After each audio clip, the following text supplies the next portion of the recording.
প্রাপ্ত ভোট ৪২,০১৮। প্রতিদ্বন্দ্বী প্রার্থী মোহাম্মদ আওলাদ হোসেন মৃধা, স্বতন্ত্র, প্রতীক আনারস, প্রাপ্ত ভোট ৪৬,১৯০। প্রতিদ্বন্দ্বী প্রার্থী মোহাম্মদ আবু বকর সিদ্দিক, স্বতন্ত্র, প্রতীক কাপ্পিরিচ, প্রাপ্ত ভোট ২৫,৬৩০। প্রার্থী সমরেশ নাথ, স্বতন্ত্র, প্রতীক ঘোড়া, প্রাপ্ত ভোট ৪২০।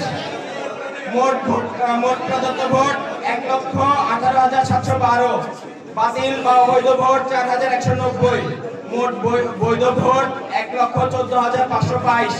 শতকরা ভোটের হার ৪৫.৯০৫ এবং ৫ জন প্রতিদ্বন্দ্বী প্রার্থীর মধ্যে সবচেয়ে বেশি সংখ্যক ভোটারের ভোট পেয়ে উপজেলা পরিষদের চেয়ারম্যান হিসেবে নির্বাচিত হয়েছেন আনারস প্রতীকের প্রার্থী জনাব মোহাম্মদ আওলাদ হোসেন মৃধা।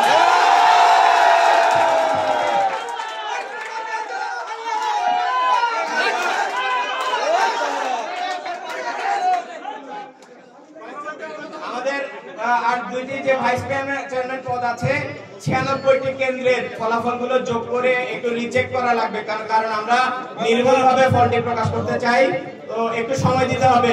আর এই ফলাফল নিয়ে আপনারা একটু যারা আছেন বিজয়ের মিছিল বা উল্লাস করতে পারেন। আমরা শীঘ্রই বাকি দুটি পদের ফলাফল ঘোষণা করব।